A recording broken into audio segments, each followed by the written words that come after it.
ሰላም ጤና ይስጥልን ውድ ሪፖርተር ተከታታዮች የሰዓቱን ዜናዎች ቀጥዬ አሰማችኋለሁ። ፌዴራል ፖሊስ ዛሬ ባወጣው መግለጫ የፊንቴክ ኢንቨስትመንት ድርጅት መስራችና ባለቤቶች 400 ተሽከርካሪዎችን በውሰት በመሰብሰብ እንዲሁም ጅቡቲ ወደብ የቆሙ 350 መኪኖችን ከውጪ እንዳስገቡ በማስመሰል ሲያጭበረብሩ እንደነበር በምርመራ አረጋግጫለሁ አለ። ፌዴራል ፖሊስ እንዳለው የፊንቴክ ኢንቨስትመንት ድርጅት መስራችና ባለቤቶች በዜጎች ላይ የ1.7 ቢሊዮን ብር ጉዳት ማድረሳቸው በምርመራ አጣርቶ ለአቃቢ ሕግ በመላክ ክስ መመስረቱን አስታውቋል። ፊንቴክ ኢንቨስትመንት የግል ድርጅት መስራችና ባለቤቶች ዳንኤል ዮሐንስ ኢየሱስና ግርማይ ገብረ ሚካኤል ይህደጎ የተባሉት ተጠርጣሪዎች ታዋቂና ተጽዕኖ ፈጣሪዎችን በመጠቀም ከ1200 በላይ ዜጎችን በማጭበርበር የ1.7 ቢሊዮን ብር ጉዳት በማድረሳቸው በ19 አይነት የተለያዩ ወንጀሎች ምርመራ አጣርቶባቸው ለአቃቢ ሕግ በመላክ ክስ መመስረቱን ፌዴራል ፖሊስ አስታውቋል። መጀመሪያ ክሱ የቀረበው ለአዲስ አበባ ፖሊስ ጠቅላይ መምሪያ ቢሆንም ምርመራው ውስብስብና ከፍተኛ ልምድ የሚጠይቅ ድንበር ተሻጋሪ ጉዳይ በመሆኑ በተደራጀ መልኩ መጣራት ስላለበት ጉዳዩን ወደ ፌዴራል ፖሊስ በማምጣት ምርመራው በስፋት ሲጣራ መቆየቱን ፖሊስ ገልጿል። ተጠርጣሪ ዳንኤል ዮሐንስ ላይ ክስ ተመስርቶበት ማረሚያ ቤት ሆኖ ክሱን እንዲከታተል መደረጉንና ተጠርጣሪ ግርማይ ገብረ ሚካኤልን ደግሞ በቁጥጥር ስር ለማዋል ክትትል እያደረገ መሆኑን ገልጿል። ፌዴራል ፖሊስ ግርማይ ገብረ ሚካኤል የተባለው ግለሰብ ከዚህ ቀደም እንደ አውሮፓውያኑ አቆጣጠር በ2010 የደቡብ አፍሪካ የዓለም የእግር ኳስ ሻምፒዮና ወቅት አስካሉካን በተባለ ድርጅት ስም ወደ ደቡብ አፍሪካ ሄዳችሁ የዓለም ዋንጫ እንድትመለከቱ አደርጋለሁ በማለት ዜጎችን አጭበርብሮ በሚሊዮኖች የሚቆጠር ገንዘብ ካሰባሰበ በኋላ ተደብቆ ከሀገር በመውጣቱ የኢትዮጵያ ፌዴራል ፖሊስ ከኢንተርፖል ጋር በመተባበር ባደረገው ጠንካራ ክትትል ከተደበቀበት ሀገር ወደ ኢትዮጵያ እንዲመለስ አድርጎ በሕግ አግባብ ተጠያቂ እንዲሆን ማድረጉን የወንጀል ሪከርዱ እንደሚያመላክት አስረድቷል። ሁለቱ ተጠርጣሪዎች ተጎጂዎችን 50% ቅድመ ክፍያ 950 ሺህ ብር በማስከፈል በ90 ቀናት ውስጥ የመኪና ባለቤት እንደሚያደርጓቸውና ቀሪ 950 ሺህ ብር ደግሞ ያለ ወለድ በ5 ዓመታት ተከፍሎ የሚያልቅ የባንክ ብድር እንደሚያመቻቹላቸው በመግለጽ ዜጎችን በማጭበርበር ክፍያውን እንዲፈጽሙ አድርገዋል ሲል የፌዴራል ፖሊስ ገልጿል። ተጠርጣሪዎቹ ህብረተሰቡን ለማሳመን 148 መኪኖች ከጅቡቲ በማስገባት 100 መኪኖች ለተወሰኑ ግለሰቦች እንዲከፋፈል በማድረግና ቀሪ 48 ዘመናዊ መኪኖችን መርጠው በድብቅ መሸጣቸውን እንዲሁም ወደ ሀገር ውስጥ ስለመግባታቸው ምንም አይነት መረጃና ማስረጃ ሳይኖር 350 መኪኖችን ከውጪ እንዳስገቡ በማስመሰል ሲያጭበረብሩ እንደነበር ፖሊስ በምርመራው አረጋግጧል። በተጨማሪም በጅቡቲ ወደብ ምንም አይነት መኪና ሳይኖር 400 መኪኖች ጅቡቲ ወደብ ላይ እንደቆሙና ወደ ሀገር ውስጥ ለማስገባት በሂደት ላይ እንዳሉ በማስመሰል ለተጎጂዎች ሐሰተኛ መረጃ መስጠታቸውን ፖሊስ ማረጋገጥ ችሏል። በመስቀል አደባባይ ከተለያዩ ቦታዎች መኪኖችን በትውስት በማሰባሰብ ህዝብን በሚያሳስት መልኩ ድርጅቱ ከውጭ ሀገር ያስገባቸው መኪኖች እንደሆኑ በማስመሰልና የኤሌክትሪክ መኪና አምራች ከሆነው BYD ከተባለ የቻይና ካምፓኒ ጋር ምንም አይነት ውል ሳይኖራቸው ውል እንዳላቸው አድርገው የማጭበርበር ወንጀል ሲፈጽሙ መቆየታቸውን ፖሊስ በምርመራ ደርሼበታለሁ ብለዋል። ተጠርጣሪዎቹ በጅቡቲ ውስጥ አልፋቲዞ በሚል ስም ድርጅት በማቋቋም BYD ከተባለ የቻይና ካምፓኒ ጋር አብሮ ከሚሰራ ሌላ ድርጅት ጋር በመነጋገር 10% ቅድመ ክፍያ በመክፈል የመጀመሪያዎቹን 148 መኪኖች ወደ ሀገር ውስጥ አስገብተው እንደነበርና ተጨማሪ 188 መኪኖችን በተመሳሳይ 10% ቅድመ ክፍያ ለድርጅቱ በመክፈል መኪኖቹን ተረክበው ወደ ሀገር ውስጥ ሳያስገቡ ጅቡቲ ላይ እንዲሸጡ ማድረጋቸውንና በአጠቃላይ 336 መኪኖችን 10% ጅቡቲ ለሚገኘው የቻይና ድርጅት በመክፈል ወስደው ቀሪ 90% ክፍያ አለመፈጸማቸውን ፌዴራል ፖሊስ ባደረገው ምርመራ ደርሶበታል። የፊንቴክ ኢንቨስትመንት ድርጅትን ባልተገባና በተጋነነ መልኩ በማስተዋወቅ በህገወጥ መንገድ ከተሰበሰበው ገንዘብ ተጋሪ በመሆን የተጠረጠሩ ሰለሞን ቦጋለ፣ ሰራዊት ፍቅሬ፣ ዳንኤል ተገኝ፣ አብርሃም ግዛው፣ ይገረም ደጀኔ፣ መንሱር ጀማልና ካሊድ ናስር የተባሉ ታዋቂ አርቲስቶችና የማስታወቂያ ባለሙያዎችንም ፌዴራል ፖሊስ በቁጥጥር ስር አውሎ ፍርድ ቤት በማቅረብ የጊዜ ቀጠሮ ጠይቆባቸው ፍርድ ቤትም እስከ መጋቢት 30 ቀን 2018 ዓ.ም መፍቀዱ ተገልጿል። ፌዴራል ፖሊስ በማጭበርበርና በህገወጥ መንገድ የተገኘን ገንዘብ ህጋዊ አስመስሎ በማቅረብና የድንበር ተሻጋሪ ወንጀሎችን ጨምሮ በ19 የወንጀል ጉዳዮች በተጠረጠሩ የፊንቴክ ኢንቨስትመንት ድርጅት መስራቾችና ባለቤቶች እንዲሁም በህብረተሰቡ ዘንድ ያላቸውን እውቅናና ተቀባይነት በመጠቀም ሆነ ብለው የተጋነነ ማስታወቂያ በመንገርና በተለያዩ ማህበራዊ ሚዲያ የሐሰት መረጃዎችን ለህብረተሰቡ በማሰራጨት ዜጎችን እንዲጭበረበሩ በማድረግ በህገወጥ መንገድ ከተገኘው ገንዘብ እያንዳንዳቸው አሁን ባለው የገበያ ዋጋ 8 ሚሊዮን ብር የሚያወጣ BYD ሶንግ ፕላስ የመኪና ስጦታ በመቀበል በህገወጥ መንገድ የተገኘን ገንዘብ ህጋዊ አስመስሎ በማቅረብና በዜጎች ላይ ከ1.7 ቢሊዮን ብር በላይ ጉዳት በማድረስ በተጠረጠሩ አርቲስቶችና የማስታወቂያ ባለሙያዎች ላይ የጀመረው ምርመራ አጠናክሮ እንደሚቀጥል አስታውቋል። ይህ ውስብስብ የወንጀል ጉዳይ በተሳካ ሁኔታ ተጣርቶ ክስ እንዲመሰረት ከፖሊስ ጋር በትብብር ለሰራው የፍትህ ሚኒስቴርና በጉዳዩ ላይ መረጃ ሲሰጥ ለነበረው ህብረተሰብ የፌዴራል ፖሊስ ምስጋናውን አቅርቧል።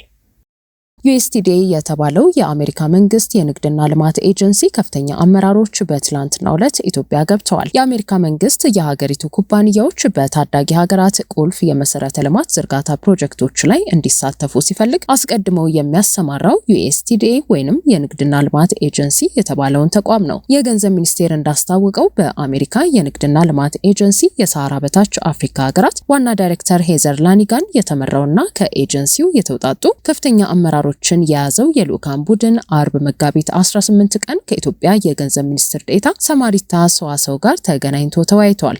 ልኡካኑ ከገንዘብ ሚኒስትር ዴኤታዋ ጋር በኢትዮጵያ የግል ዘርፍ ተሳትፎና የመሰረተ ልማት ማሻሻል ረገድ ስትራቴጂካዊ ትብብርን የተመለከተ ውይይት ማድረጋቸውን የገንዘብ ሚኒስቴር አስታውቋል። ሚኒስትር ዴኤታዋ የኢትዮጵያ መንግስት የጀመረው በዓለም አቀፉ የገንዘብ ድርጅት IMF የሚደገፈው የኢኮኖሚ ሪፎርም ፕሮግራም ቀደም ሲል የተዘጉ ዘርፎችን በመክፈት ለዓለም አቀፍ ሽርክናዎች አዳዲስ እድሎችን በመፍጠር ረገድ ትልቅ ሚና እንደሚኖረውና አጠቃላይ ኢኮኖሚው በመንግስት ከሚመራ የኢንቨስትመንት ሞዴል በመውጣት ወደ ግል ዘርፍ እንዲሸጋገር የማድረግ ግብ መያዙን አስረድተዋል። የገንዘብ ሚኒስቴር የመንግስት የግል አጋርነት ክፍል አመራር የሆኑት አቶ አበበ ገብረ ሕይወት በአሁኑ ወቅት በኢትዮጵያ ለግል ዘርፍ ተሳትፎ ክፍት የሆኑ 36 ፕሮጀክቶችን በመዘርዘር ለልዑክ ቡድኑ አባላት አብራርተዋል። የገንዘብ ሚኒስቴር የስራ ኃላፊዎችም የአሜሪካ ኩባንያዎችን መሳብ የሚችሉ በርካታ የኢኮኖሚ ማሻሻያዎች መደረጋቸውን፣ ለአብነትም የባንክ ዘርፉ ለውጭ ባንኮች ክፍት መደረጉን፣ የውጭ ኢንቨስተሮች የኦፍሾር አካውንት እንዲከፍቱ መፈቀዱን፣ ከመንግስት ጋር በመንግስት የግል አጋርነት ተጣምረው ፕሮጀክቶችን ለሚያለሙ የውጭ ኢንቨስተሮች ትርፋቸውን በውጭ ምንዛሬ ቀይረው ከኢትዮጵያ ማስወጣት የሚችሉበት የዋስትና ስርዓት ተፈቅዶ መተግበር መጀመሩንና ሌሎች ጉዳዮችን ለልኡካኑ አብራርተዋል።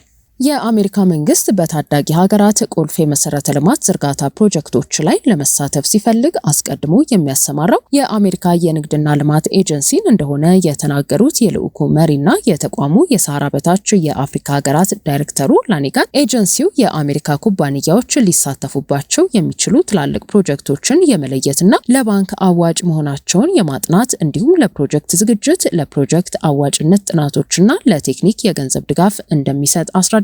አክለውም የአሜሪካ የንግድና ልማት ኤጀንሲ ዋና ተልዕኮ የውጭ ፋይናንሰሮች በኢትዮጵያ ፕሮጀክቶች ላይ ያላቸውን ስጋት መቅረፍ፣ የአሜሪካ ኩባንያዎች ወደ ኢትዮጵያ ገብተው መጫወት የሚችሉበት ምቹ የውድድር ስርዓት መኖሩን ማረጋገጥና ከፍተኛ ጥራት ያለው ቴክኖሎጂን ወደ ኢትዮጵያ ገበያ ይዞ መምጣት ነው ብለዋል። የአሜሪካ የንግድና ልማት ኤጀንሲ ትኩረት የሚያደርግባቸው የኢንቨስትመንት ዘርፎች በአመዛኙ የኢትዮጵያ መንግስት ቅድሚያ ከሚሰጣቸው ጉዳዮች ጋር በተለይም በኢነርጂ፣ በዲጂታል መሰረተ ልማት፣ በትራንስፖርትና በወሳኝ ማዕድናት ልማት ጋር የተጣጣመ መሆኑንም ዳይሬክተሯ ገልጸዋል።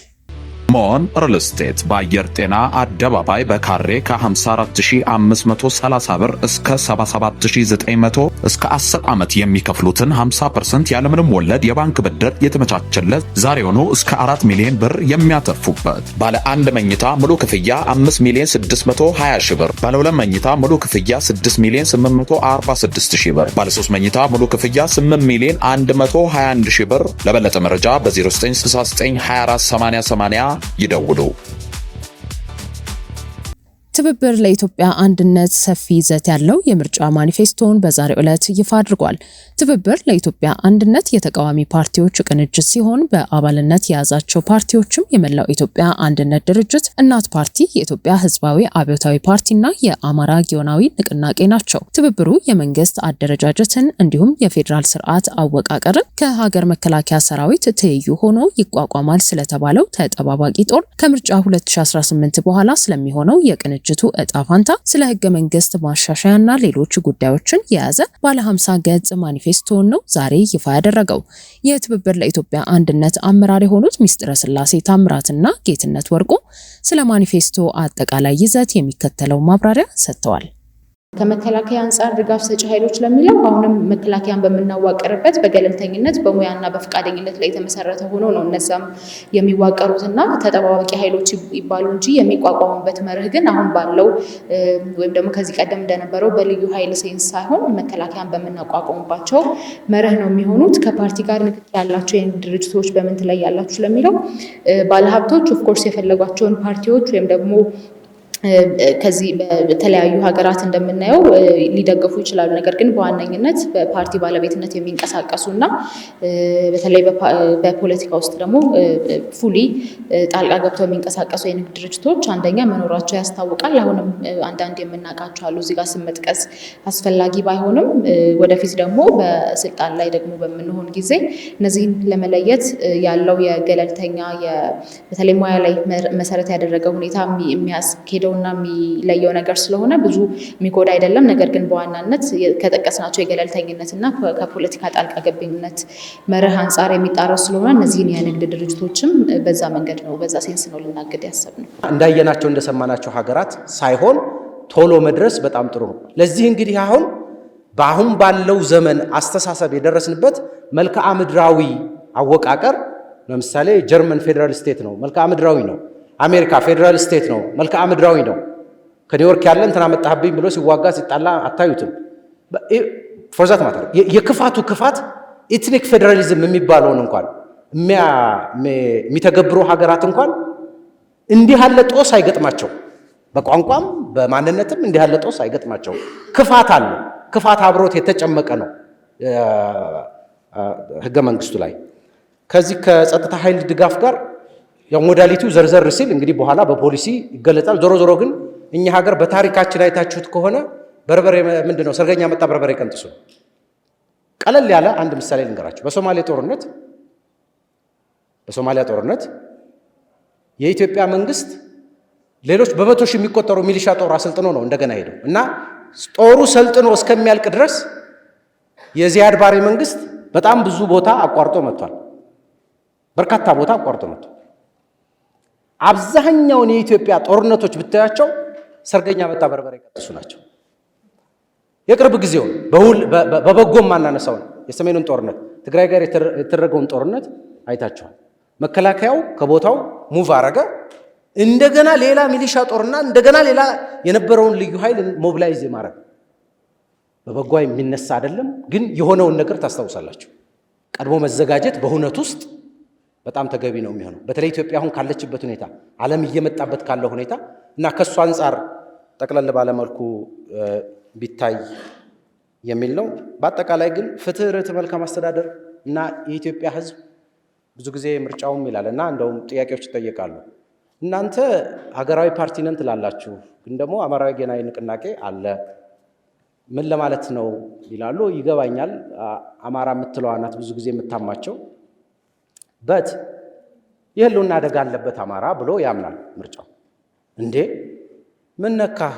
ምርጫው ኢትዮጵያ ራሱ የህልውና አደጋ ውስጥ አይደለችም። ስለዚህ የኢትዮጵያ የህልውና አደጋ ሲፈታ በኢትዮጵያ ጉዳይ ላይ አይኑን አያሽም። በኢትዮጵያ ሁኔታ ላይ ጃንጥላችን ትልቁ ጃንጥላ ኢትዮጵያዊነት ጃንጥላ ካገናኘን ሌሎች ፓርቲዎችንም እየጨመርን የቅንጅቱ አካል የግንባር አካል እያደረግን መሄድ በጣም ጠቃሚ ነው የሚመስለኝ። እንደው ፌዴራሊዝምን እንተገብራለን ማለት ይህንንም አብሮ ከወላይታም የሚመጣው ከጋሞ የሚመጣው ከኦሮሚያ የሚመጣው ይህንንም አብሮ እየኮተኮቱ እያሳደጉ መሄድ ውስጥ ያለውን የዴሞክራሲ ባህል እያሳደጉ መሄድ በጣም በጎ ነው የሚመስለኝ። ውድ ሪፖርተር ተከታታዮች የሰዓቱ ዜናዎቻችን እነዚህ ነበሩ። ስላደመጣችሁን ከልብ እናመሰግናለን። በምቹ ጠቅ ክፍል የሚያደርጉ ሁሉ ፈገግታና ደስታን ይፈጥራሉ። የዚህ ሁሉ ሚስጥሩ ጠቅ ክፍል ነው። እርሶም በስልኮ ላይ የሚጠቀሙትን የየትኛውንም ባንክ መተግበሪያ QR ኮድ ስካነር ከፍተው በኢቲ QR ወደ የትኛውም የአገልግሎት ሰጪ የፋይናንስ ተቋም ጠቅ ክፍል ሲያደርጉ ክፍያው በቅጽበት ይፈጸማል። ተናባቢ ኢቲ QR በኢቲ ስዊች የቀረበ